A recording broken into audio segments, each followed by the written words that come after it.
Hello guys, this is Tanvi. Welcome again to Sweet and Savory Recipes.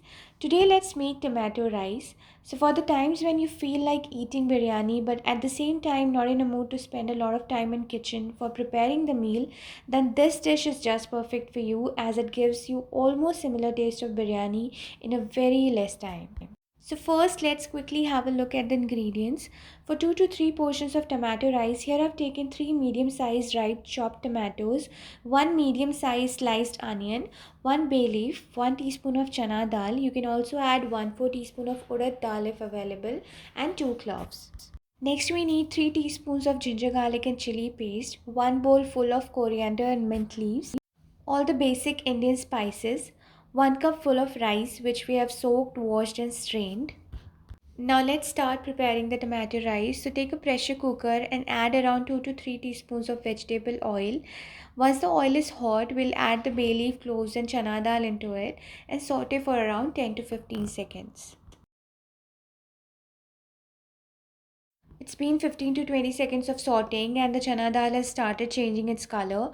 At this point, we'll add 1 teaspoon of jeera, that is cumin seeds, and 1/4 teaspoon of hing powder and saute for another 10 seconds.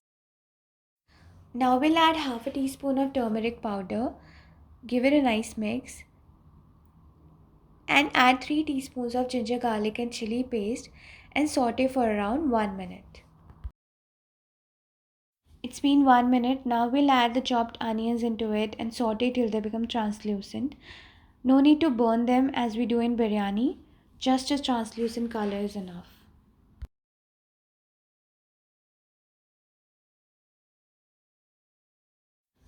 This is just perfect. Now we'll add 1 teaspoon of Kashmiri red chili powder and 1.5 teaspoon of coriander powder and mix everything together. Add a little water so that the chili powder doesn't burn. Just a very little water. Now saute for a few seconds so that all the spices are nicely mixed together. And then we'll add the tomatoes into it. We need the tomatoes to get really soft and mushy, so cook it all for 7 to 8 minutes or till the time the tomatoes are soft enough.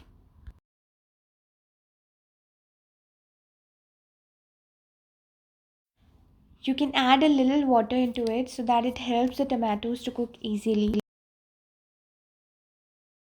It's been 7 to 8 minutes and as you can see the tomatoes and the whole mixture is nicely cooked. Now we'll add the mint leaves and coriander leaves into it and mix everything together.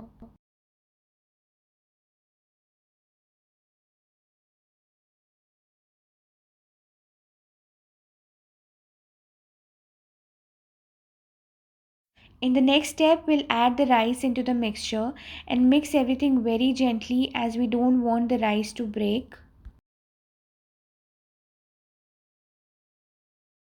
Now add the salt as per your taste.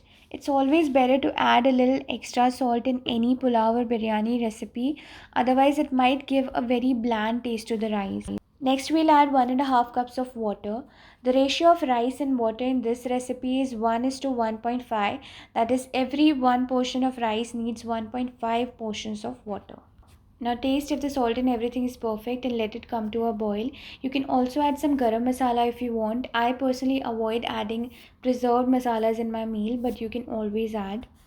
Cook it for one whistle, turn off the gas and let the pressure release naturally. And here it is, it's perfectly cooked and trust me the aroma is amazing enough to make you feel hungry. You can top it up with some ghee to enhance the taste, but that is totally optional and the tomato rice is perfectly ready to serve. Serve it super hot with a bowl full of bundi raita, and if you're a biryani lover then I have no doubts you're gonna love it totally. Hope to see you super soon guys. Thank you so much for watching.